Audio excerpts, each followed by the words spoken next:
अब तक आपने सुना लालपुर एक छोटा सा शहर था जहां रेलवे स्टेशन पर एक प्लेटफॉर्म असली था और दूसरा भविष्य के लिए बना हुआ जो सालों से खाली पड़ा था। इसी शहर में बेरोजगार ग्रेजुएट्स की भीड़ में मिंटी सबसे अलग था।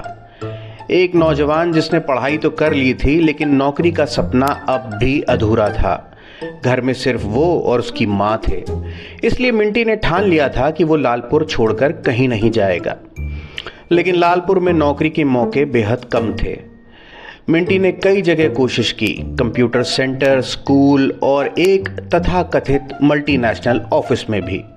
हर इंटरव्यू में वही सवाल होता, tell me something about yourself, और अंत में वही ताना, आपकी इंग्लिश कमजोर है। मिंटी को लगने लगा कि अंग्रेजी एक भाषा नहीं बल्कि नौकरी के रास्ते की दीवार है।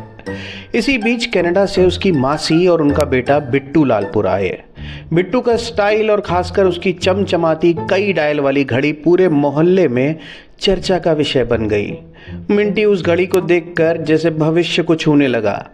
रात को उसने घड़ी का सपना भी देखा, लेकिन सपने में भी उसे इंग्लिश पर ताना सुनना पड़ा। माँ ने बेटे की बेचैनी समझ ली थी। बिट्टू की माँ से कनाडा के अवसरों की बात की और फिर माँ ने मिंटी को समझाया कि आगे बढ़ना ज़रूरी है। आखिरकार मिंटी ने फैसला कर लिया कि अब वो कनाडा जाएगा। अब आगे।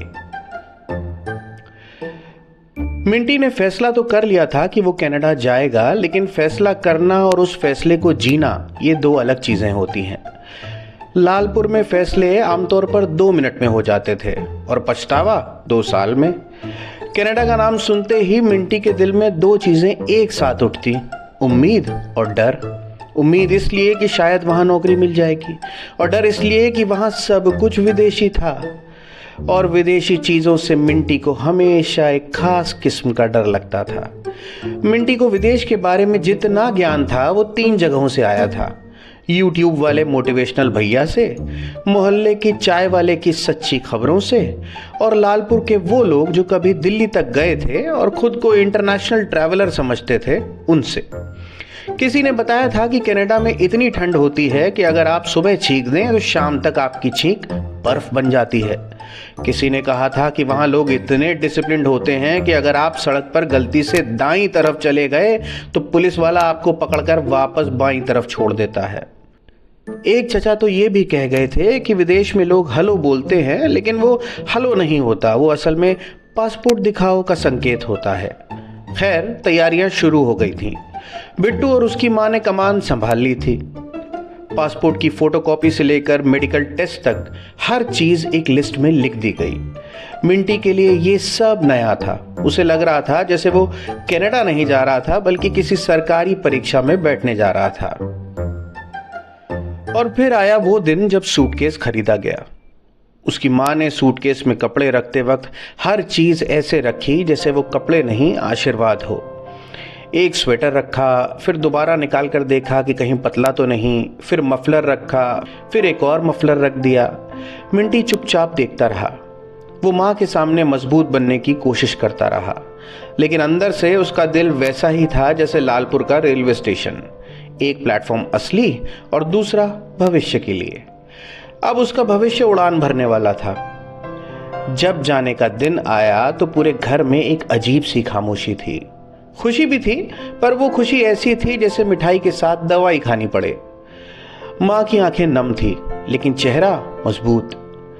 मिंटी की आंखों में भी नमी थी, लेकिन वो उसे छुपाने की कोशिश कर रहा था। उसने माँ के पैर छुए। माँ ने उसके सिर पर हाथ रखा। माँ के हाथ में वो आशीर्वाद था जो शब्दों से बड़ा होता है। मिंटी ने आखिरी बार पीछे देखा। वो वही माँ थी जिसने उसे पढ़ाया, पाला और अब खुद को रोककर उसे उड़ने दिया। फिर उसने बैग उठाया और आगे बढ़ गया। टैक्सी में सफर के दौरान मिंटी ने खिड़की के बाहर देखा। वही खेत, वही सड़कें, वही ढाबे, लेकिन अब हर चीज उसे अलग लग रही थी, जैसे वो पहली बार समझ रहा हो कि ये सब कितना अपना है। एयरपोर्ट पहुंचते ही मिंटी की आंखें फैल गईं। वो जगह स्टेशन जैसी थी, लेकिन स्टेशन से 10 गुना ज्यादा चमकदार। यहाँ कई बोर्ड लगे थे, लेकिन इतने बड़े कि पढ़ते पढ़ते आदमी की गर्दन दुख जाए। और सबसे बड़ी बात, यहाँ हर इंसान किसी और दुनिया का लग रहा था।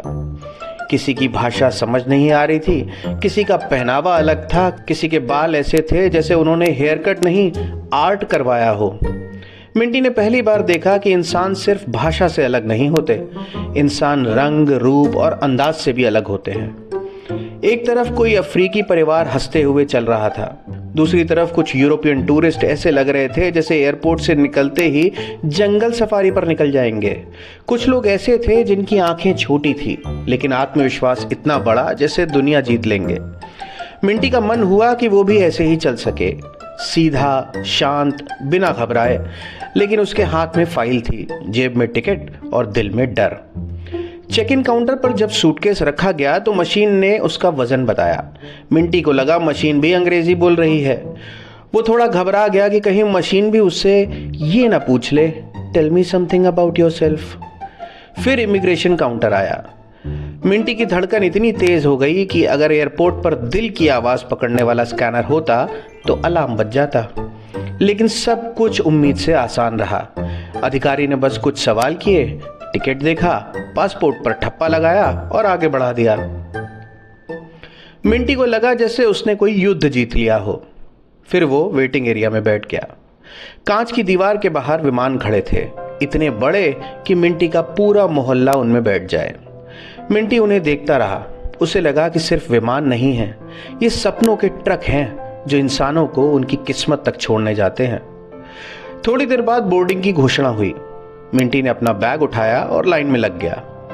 चलते चलते उसे लगा कि वो देश से बाहर नहीं जा रहा, वो अपने डर से लड़ने जा रहा है। विमान के दरवाजे पर पहुंचकर उसने अंदर झांका। नई दुनिया की खुशबू थी, एयर कंडीशनर, परफ्यूम और अनजानी उम्मीदों की। उसने कदम आगे बढ़ाया। आंखों में सपने थे, दिल में मां की ममता और हाथ में टिकट, जो सिर्फ कनाडा का नहीं, उसकी जिंदगी का नया अध्याय था।